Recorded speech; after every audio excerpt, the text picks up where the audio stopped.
Normally, I'm doing what he's doing at different conferences where I'm a master of ceremonies introducing speakers, but now the shoe's on the other foot, and I'm along with a great lineup of speakers, and I feel very honored being among them. And before I start, I want to share something with you. My very first conference that I attended at our MUFON Symposium was back in 1992 in Albuquerque. And I was really overwhelmed by an hour jet lag coming back from Oakland to Albuquerque. So I was laying in the very, very back row. I grabbed 3 chairs, and I started to lay down and go to sleep. Sorry about that. But there was a panel going on, and Dr. Richard Haynes was up here, and then I heard him say, "Someday one of you out there will be up here." And I was just laying down and said, "Yeah, right." Well, here I am. His prophecy came true. Also, what I like to do is just acknowledge a group of people. One is my mentor, Mr. Virgil Staff, who's our Western director. He's been a great leader and also has given me great direction, so I just really want to acknowledge him and his wife, Leveda.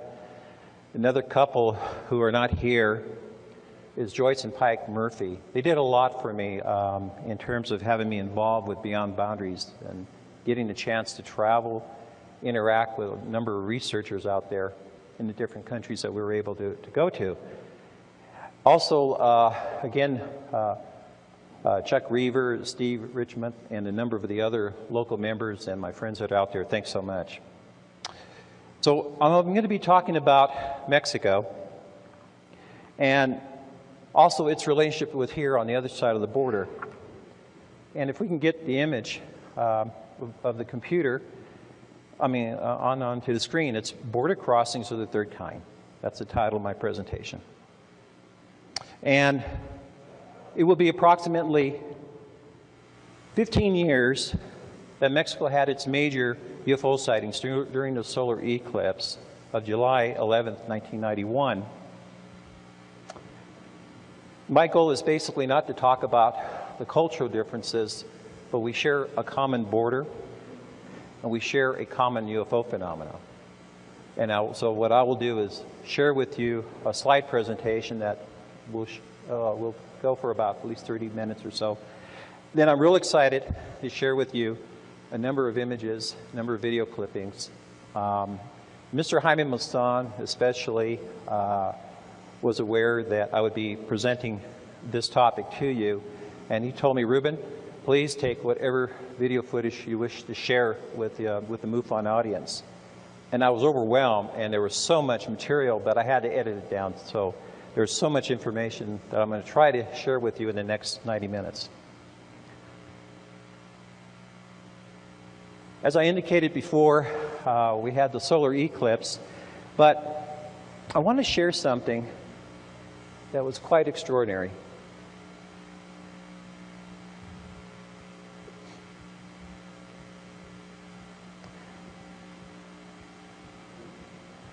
It said, basically, people often ask me why Mexico has been the site of some of the most dramatic and remarkable UFO sightings, especially in recent years. I think I may have at least a part of the answer. It's been my good fortune to visit many UFO hotspots in Mexico over the past few years and to talk to many UFO investigators and eyewitnesses. My interest in the Mexico UFO experience began in the mid-1990s when I served as a researcher, guide, and a translator for Beyond Boundaries, as I indicated before, a tour company that took people to areas of high UFO activity throughout the world, but including Mexico. It was a small, isolated village near Mexico's Popocatépetl volcano in 1996 that I came face to face with an experience that would profoundly change my attitude.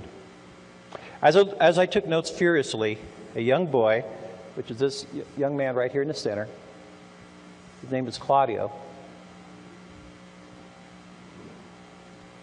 told a spellbinding story about the day in 1993 that he encountered something beyond belief while herding goats in the hills near his home. The boy, he had a little formal education, almost no contact with the outside world, and had no access to television. His family was very poor, and while he was tending goats, he saw a flash of light on a rocky ledge above him. The goats became frightened and gathered themselves together in a protective circle. I'd like you to focus on, remember that, of these animals forming a protective circle, because I'm going to be going into another case in a few moments about animal behavior. Looking up, Claudio saw three small humanoid beings with large heads standing on the ledge from which the bright light had emanated. The beings wore tight-fitting clothes, and one of them had a growth of fine hair on his chin that looked like a beard. Although they did not speak by moving their mouths, Claudio could hear their thoughts in his mind. The beings told Claudio that they had come to the area of Popocatépetl to keep the volcano from erupting. They indicated that their mission was especially important because there was a group of other malevolent beings, which they referred to as the others, who were trying to cause Popocatépetl to erupt. During this telepathic link with Claudio, the beings also revealed to him a future world event that caused him great puzzlement. The bearded humanoid being said, and I want you to listen to this closely, the bearded humanoid being said that there would be a small war in a place called New York.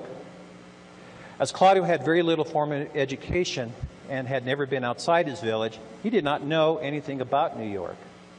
The beings also revealed that the small war would cause the entire world to go on alert. When I interviewed Claudio in 1996, I thought the beings were referring to the first terrorist attempt to blow up the World Trade Center in 1993. Obviously, after 2001, my assessment of the mysterious prophecy delivered to Claudio has been forever changed. It's clear to me that the beings may have foretold the horrendous destruction of the World Trade Center on September 11, 2001. This is just one of the many unusual experiences I've had while traveling in Mexico. As many other people have come forward in recent years with similar strange tales, I'm always asked, why is Mexico one of the world's most active regions of UFO sightings and paranormal activity? What follows is my response to this question, and I'm going to have to go back to the history of Mexico briefly.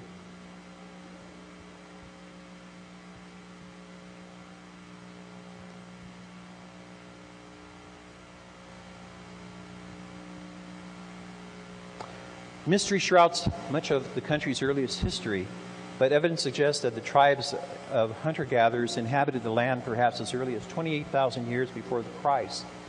Ancient Mexicans began to selectively breed corn plants around 8,000 BC, created extensive pottery by 2300 BC, and undertake large farming projects by about 1800 BC. Arising around 2300 BC, in an area known as Veracruz, the Olmecs are generally viewed as Mexico's first great civilization.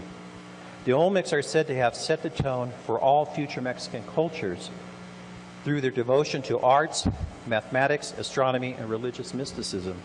Known for carving mammoth stone heads, as we've seen here, the Olmecs held complex spiritual beliefs based around several deities. Their achievements in art, science, and religion were passed on to later civilizations, including the Mayans.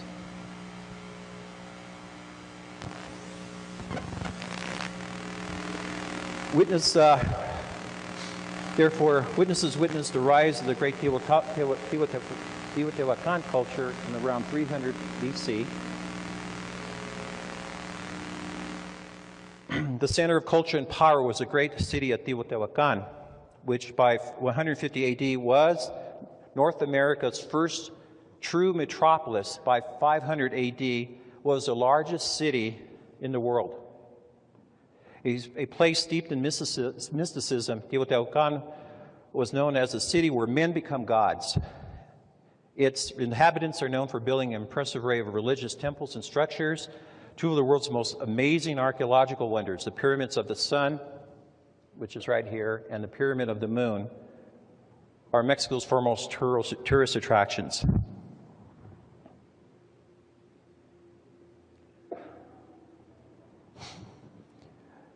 Mexico's great Mayan civilization may have begun as early as 1,000 years BC, but it flourished between 250 to 600 AD, even as Teotihuacan was also at its height. Mayan innovations in mathematics, astronomy, and writing established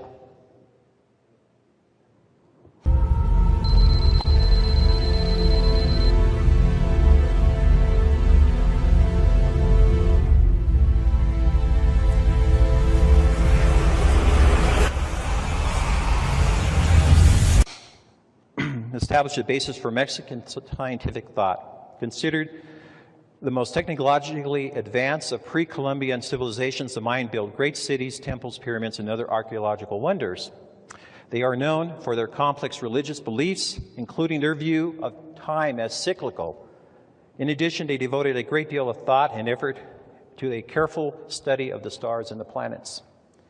And what I have here is the image of what's known as the Dresden Codex, which ended up in Europe and when Spain conquered Mexico, written between 1000 to 1200 AD and totaling 74 pages.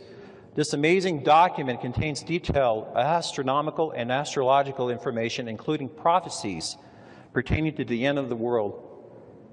Some researchers say that in accurately predicting the total solar eclipse over Mexico on July the 11th, 1991, the Codex speaks of a new age for mankind, characterized by major changes to the Earth and increasing numbers of encounters with mysterious beings referred to the masters of the stars. There's a lot here, so I'm going to do my best to give you a quick education on Mexico's history. Again, after Mexico's next great civilization, after the Mayans, were the Toltecs, to be followed by the Aztec Empire by 1400, and then came the Spaniards. And when the Spaniards invaded in 1519, the religious beliefs and traditions of Roman Catholicism were appended to the existing belief systems of the indigenous populations of Mexico, creating an odd mixture that continues to this day. Many students of Mexico's past have suggested that the country's ancient inhabitants may have been visited by what the Mayans called the masters of the stars, unearthly creatures who descended in vessels of fire and imparted the wisdom that helped sustain the great civilizations of the Mayans and the Aztecs.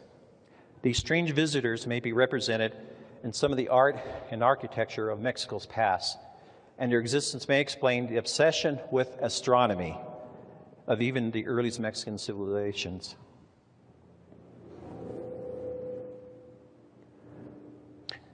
The other factor that may contribute to the high incidence of UFO activity in Mexico may simply be a matter of geography. The country has a vast array of pristine wilderness, including numerous mountain ranges, foremost in which the Sierra Madre Oriental, which is here, and the Sierra Madre Occidental, and also the Sierra Madre del Sur. In addition, two giant desert regions, the Chihuahueñan Desert, which is right around in this area here, and then the Great Sonoran Desert, which dominates a huge portion of Mexico's northern Mexico. And dense tropical forests are found in the country's southern zones. An incredibly diverse landscape has resulted in an equally diverse and a complex array of plants and animal life distributed throughout the country.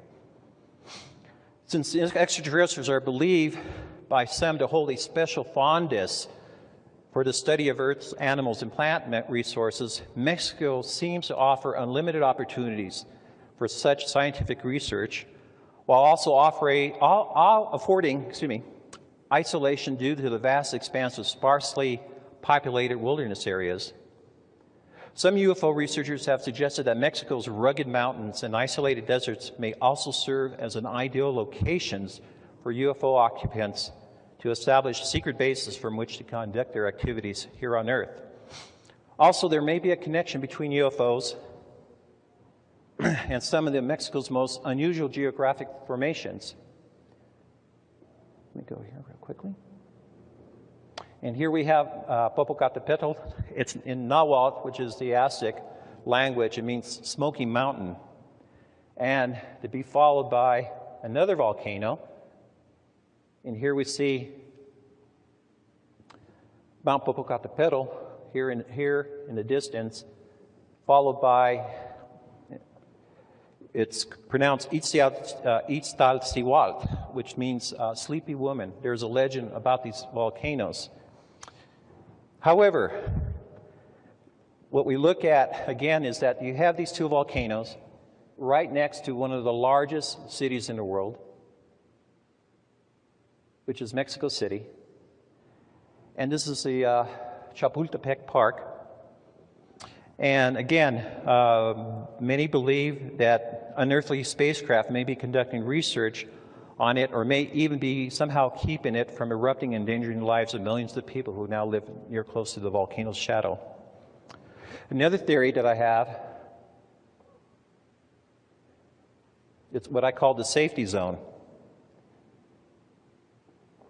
If UFO pilots are concerned about being intercepted and harassed by the planet's predominant military power, the United States, it stands to reason why they would choose Mexico as a much safer place to fly. Mexican airspace is much more accessible, protected by an air force and an air defense system that is less threatening than that of the United States. Here we have an F-15 Eagle, and now we have another new fighter known as the F-22 Raptor. This is a stealth fighter, a high technological weapon that can fly over Mach 2.5. In fact, while there have been numerous reports of UFOs being pursued, intercepted, and even shot down in the United States, no such case has ever been confirmed in Mexico. And Mexico has an air force of what's known, and this is their top-of-the-line fighter that they were able to purchase from the U.S., from Switzerland, from Saudi Arabia. This is known as the F-5. It's an obsolete plane now, but that is the plane that the Mexican Air Force is now using. It is a safe assumption based on observed behavior that UFOs wish to remain hidden. This goal is much more easily accomplished in Mexico with the still developing infrastructure of technology. In addition to Mexico being a relative safe zone for UFO visitors, it offers the added benefit of being right on the doorstep of the world's greatest example of modern technological superpower, the United States. From the relative safety and isolation of Mexico's rugged, unexplored wilderness areas, UFOs may roam freely, making quick missions for surveillance and data gathering into a much more hostile and dangerous United States territories. Regardless of what their specific interests in Mexico might be, UFOs have increased their activity within the country to an amazing degree since 1991. The explosion of sightings and evidence cannot be ignored, and neither can one ignore the profound influence UFOs are having on society, both in Mexico and its giant neighbor to the north, the United States.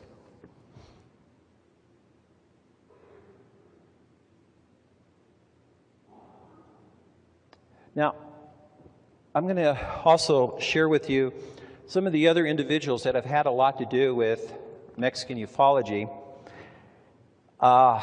And as in the United States, the Mexican press, television, and radio programs have increased the media coverage of UFO-related events. Investigative journalists, radio, and television reporters have contributed to the awareness of UFO presence in Mexico. This gentleman here is known as Mr. Pedro Feliz Santa Cruz, and you will see him later in a commercial. And he is a UFO lecturer, an author, and he has a radio program. And his first show was called OVNIs, Objetos Voladores No Identificados. And he started this radio show back in 1947, almost 4 decades, or actually some longer than that. But what we're looking at is that he has a program. He had later on another program titled Un Mundo Nos Vigila, A World Is Watching. He is considered as the father of Mexican ufology. The next gentleman all of you will recognize, and this here is, who is he? Mr. Jaime Maussan. Well, when one thinks of Mexican UFOs, that is the person one will bring up, and that is Jaime. And Jaime has more than about 30, 35 years of journalism experience. He's been on many radio and television shows. He has his own radio and television production. I mean, I know a lot of you hear that he's like the 60 Minutes of Dan Rather. He's bigger than that. I mean, he is really an icon in Mexico and Latin America. But because of his stature of a person like that, this is what's really been very, very effective. One of the reasons why he's here in the U.S., he's doing a lecture tour. And in San Diego, he had close to 3,000 people coming to his conference. I was in Fresno, he had 1,500. In San Jose, he had over 2,000. He's getting a lot of interest. A lot of it because of the media connections that he has, and also with the media connections that are here, the Spanish-speaking networks that we have. Galivisión, Univision, Telemundo, these are all U.S.-based. But because of the connection that they have, a lot of folks in the Hispanic community are able to see updated news, but also receive information about UFO events that are occurring in Mexico and Latin America and other parts of the world. Another gentleman that is also contributing here in the United States, but is also having a big impact, his name is Victor Camacho. Victor runs a radio show every night called Los Desvelados, the Insomniacs, or the Sleepless Ones. It's a syndicated paranormal show. It is equivalent to Art Bell or George Norrie, runs from 10 to 2, all in Spanish. He interviews investigators, people from the paranormal. He has a talk show, people call in. It's amazing, the networking, because I hear of, I've been on his show on several occasions, been able to speak with the audience. He's based in LA, but his show is heard in Mexico, again in other parts of Latin America. And it's become an effective tool, and I'll share with you later his role in forming OMIFO. It's Mexico's new coalition that's just been recently created, similar to MUFON, where they want to focus on scientific investigations of UFOs. I want to talk briefly about Koyami. How many of you have seen the History Channel?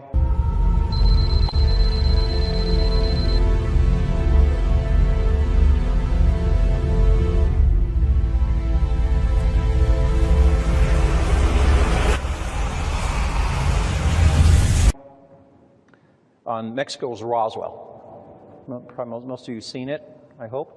If not, it's a great program. Ryan Wood was on it, Bruce Maccabee, Jaime Maussan. And this is also in Brian's book on crash retrievals. But the issue of Koyami, basically this is based on what's known as the Deneb report.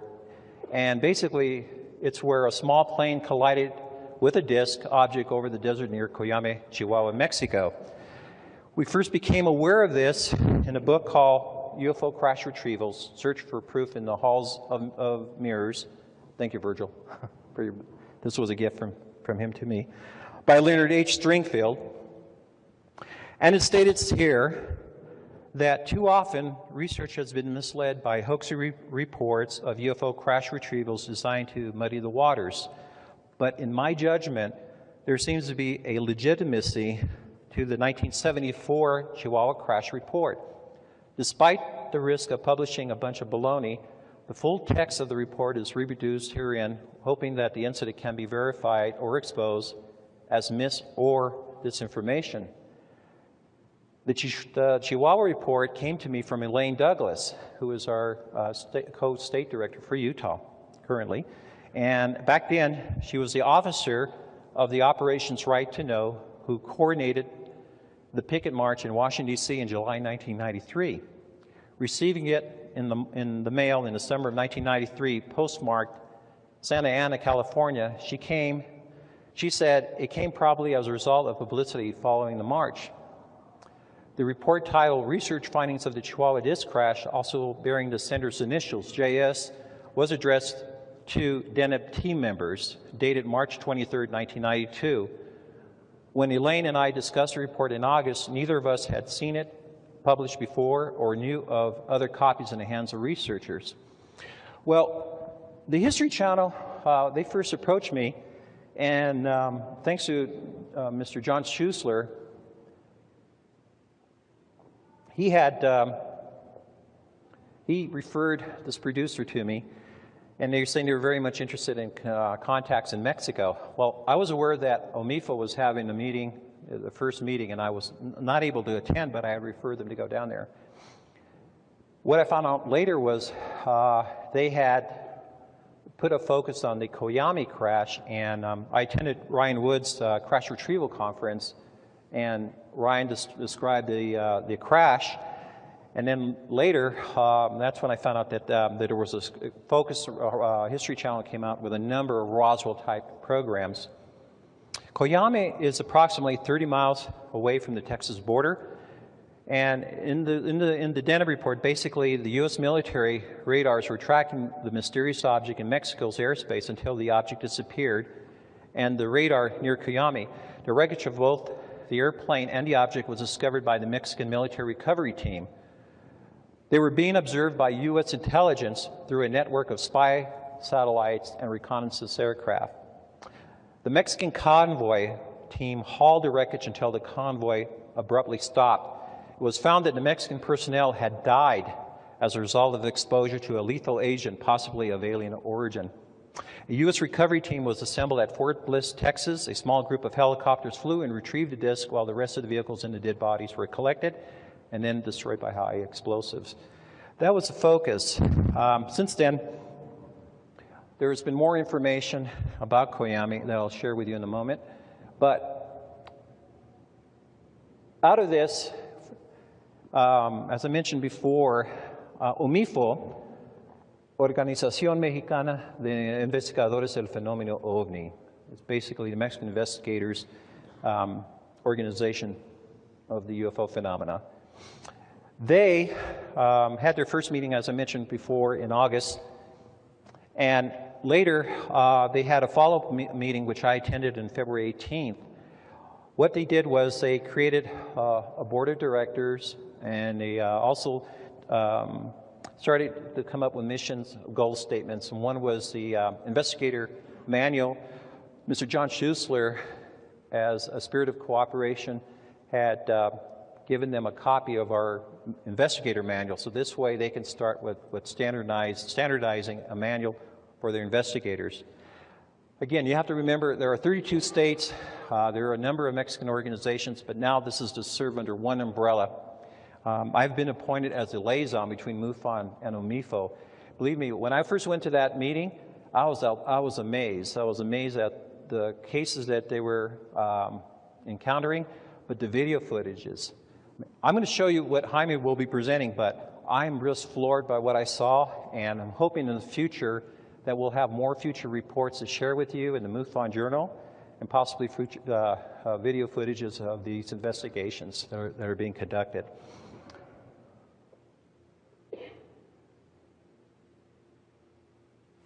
Just real quickly, this is just our group shot, but this gentleman here that's kneeling down, that's Jeronimo Flores. He is the General Director for OMIFO.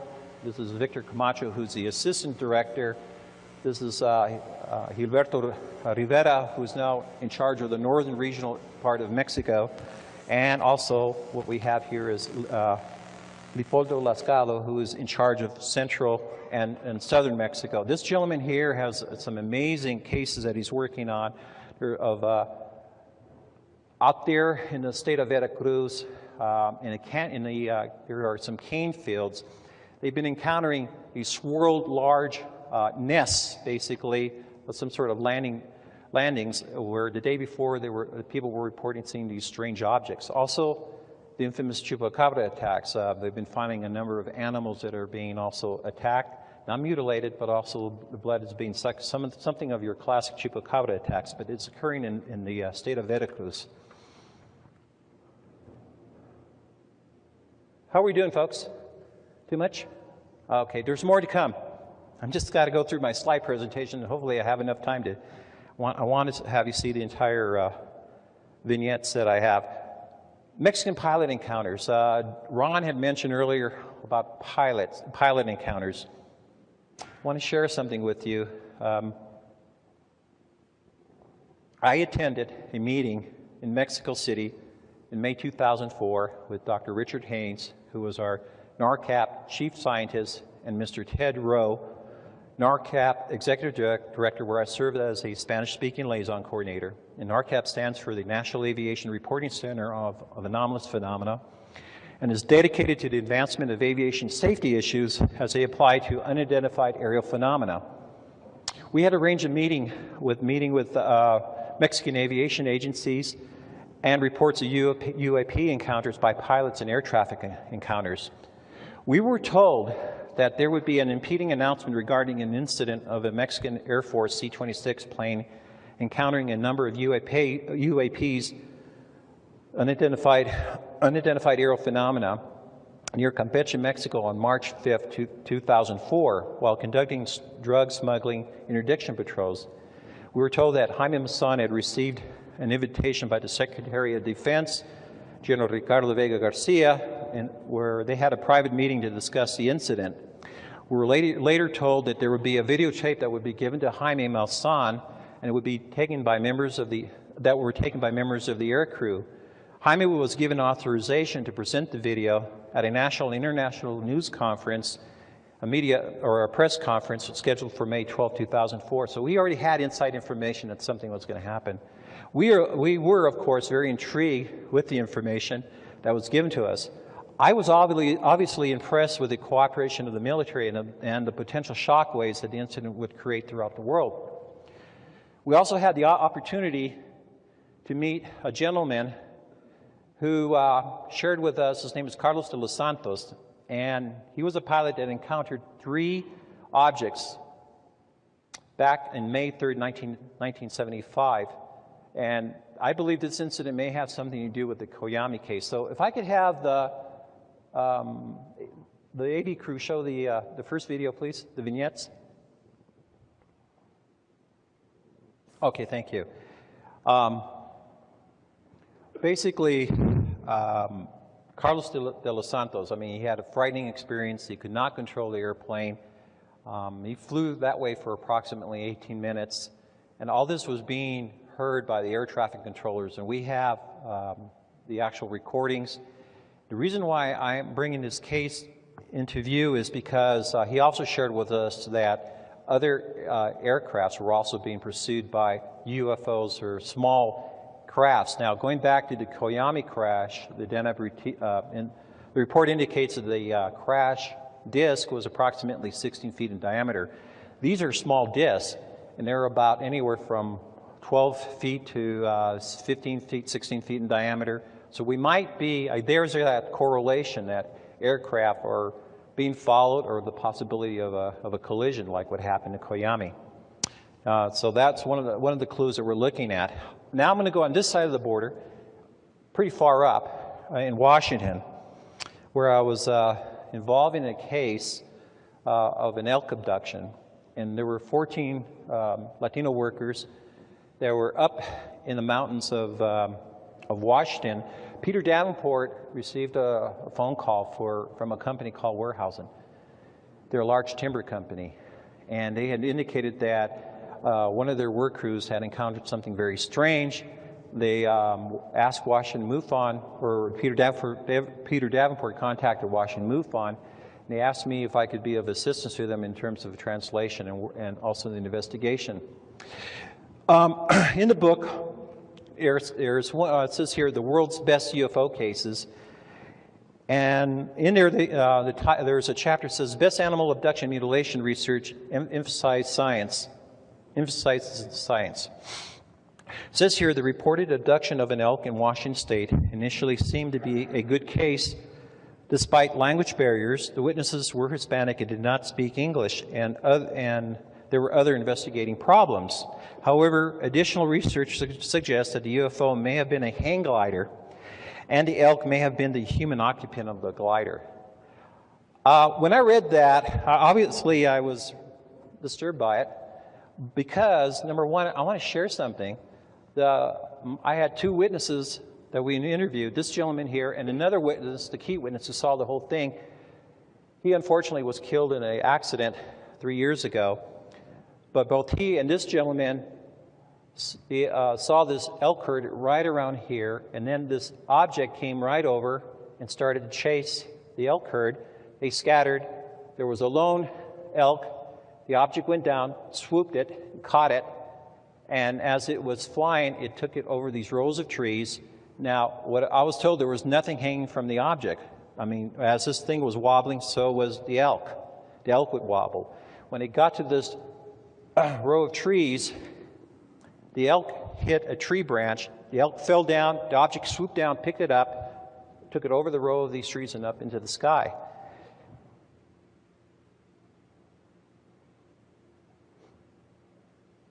And this is the terrain. It's a rugged terrain. It's on private property.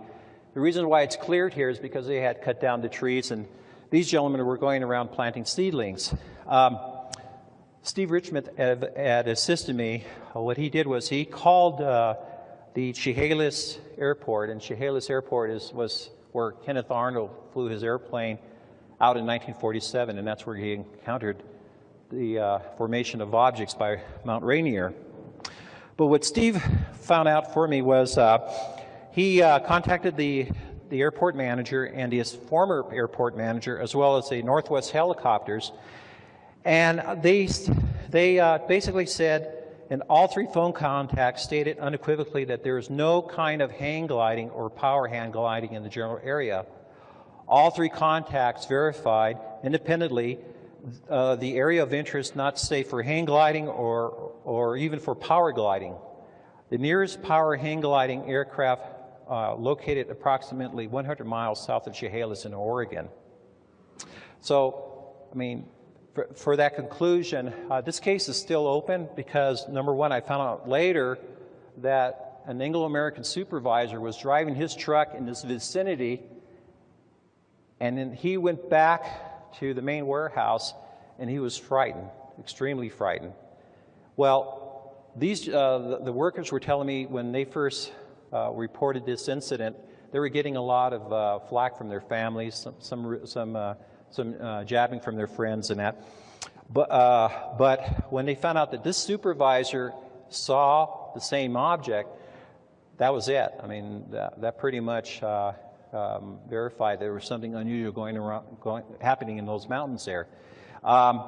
We're trying to locate that supervisor because that means that there would be my four key witnesses, one that's passed away, but this gentleman actually saw the object. And this is going to relate to some footage that I'm going to be sharing with you of a horse that Jaime Maussan had obtained from a video in Italy, and there's some information that's written about this case in Linda Howe's website. She has a description about the event. Anyway, when I got back to work, I saw this on the wall, and my friends were trying to be cute, but they drew the saucer and this little song, "Where have all the elks have gone?" And then on the bottom it says, "Beam me up, Scotty," right? Great bunch of guys to work with. So anyway, the case is still continuing. Also, I am now involved in a book as a co-author with Mr. Noah Torres, Unearthly Border, UFO Crash Retrievals Along the U.S.-Mexican Border. It will focus on the 3 crashes and possibly a 4th. We'll be focusing on the 1948 Laredo crash, the 1950 Del Rio, the 1974 crash in Coyame, and there's possibly another crash that we're trying to verify. What's very interesting, folks, is that what we're finding is that there is cooperation between the Mexican military, the Mexican government, with the U.S. military. And that's what we're starting to find in our investigations. And we're going to try to focus that, bring you that information in this book. We hope to have it ready and published by January of 2007. Well, it basically, the epilogue is a 4-minute montage of images basically that we are not alone, we have never been alone, and the universe overflows with intelligent life. And I'm just going to read what was quoted here from Robert Dean. We have a close interaction with an advanced intelligence. Since the beginning of our history, this revelation is not only important for the people of the United States or for the people of Mexico, it is important for all people around the world that this reality is so powerful and so incredibly beautiful that my vision and personal understanding is that if the people participate in this, and if the truth is known, if people are allowed to show this reality, the reality that we are not alone and that we have never been alone, that by itself will cause an enormous expansion of consciousness to the human race. And that was by Robert Dean, and that would have been part of the epilogue here. Anyway, ladies and gentlemen, I'm sorry there's no time for Q&A, but I'm available after the presentation. But I just wanted to share with you the images that are the amount of UFO activity that's occurring in Mexico, but also its relation to here in the United States. I hope to provide you with more information, if not myself, perhaps the officials from UFO, as we develop this relationship with other investigators. This is the model that we're following. Other countries in Latin America are following the UFO example. It's unifying everyone under one umbrella and to share information, and it's basically, again, to solve this mystery. Ladies and gentlemen, thank you very much. Especially in recent years, I think I may have at least a part of the answer. It's been my good fortune to visit many UFO hotspots in Mexico over the past few years and to talk to many UFO investigators and eyewitnesses. My interest in the Mexico UFO experience began in the mid-1990s when I served as a researcher, guide, and a translator for Beyond Boundaries, as I indicated before, a tour company that took people to areas of high UFO activity throughout the world, but including Mexico. It was a small, isolated village near Mexico's Popocatépetl volcano in 1996 that I came face to face with an experience that would profoundly change my attitude. As I took notes furiously, a young boy, which is this young man right here in the center, his name is Claudio, told a spellbinding story about the day in 1993 that he encountered something beyond belief while herding goats. Chance to travel, interact with a number of researchers out there in the different countries that we were able to go to. Also, again, Chuck Reaver, Steve Richmond, and a number of the other local members and my friends that are out there, thanks so much. So I'm going to be talking about Mexico and also its relationship with here on the other side of the border. And if we can get the image of the computer, onto the screen, it's Border Crossings of the Third Kind. That's the title of my presentation. And it will be approximately 15 years that Mexico had its major UFO sightings during the solar eclipse of July 11th, 1991. My goal is basically not to talk about the cultural differences, but we share a common border and we share a common UFO phenomenon. And so what I will do is share with you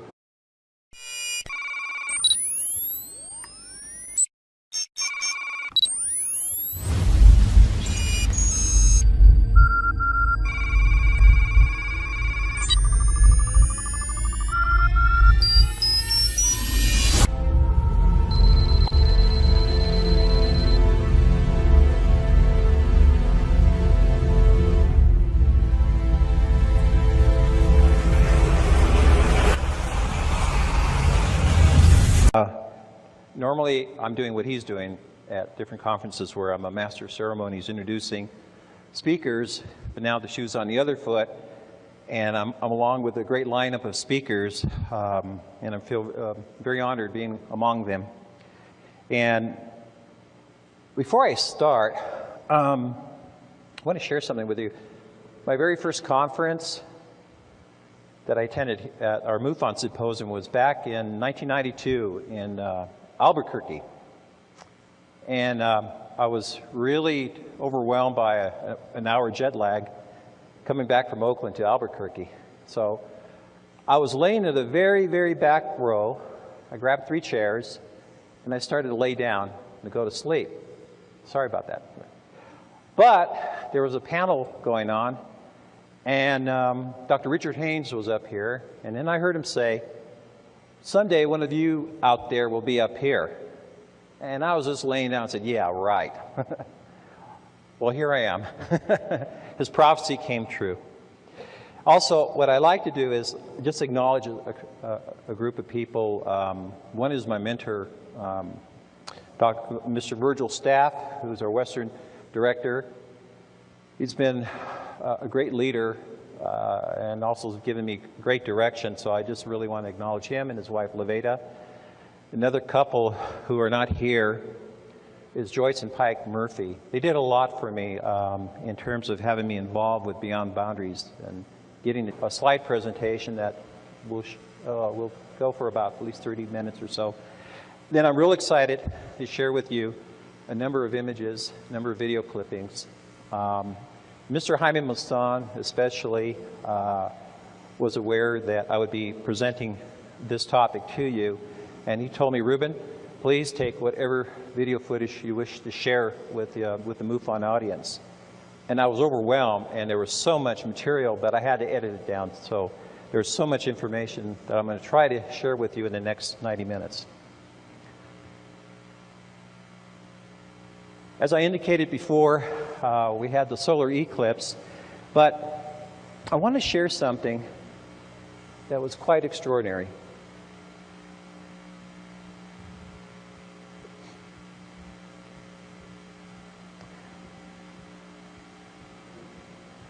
It said, basically, people often ask me why Mexico has been the site of some of the most dramatic and remarkable UFO sightings.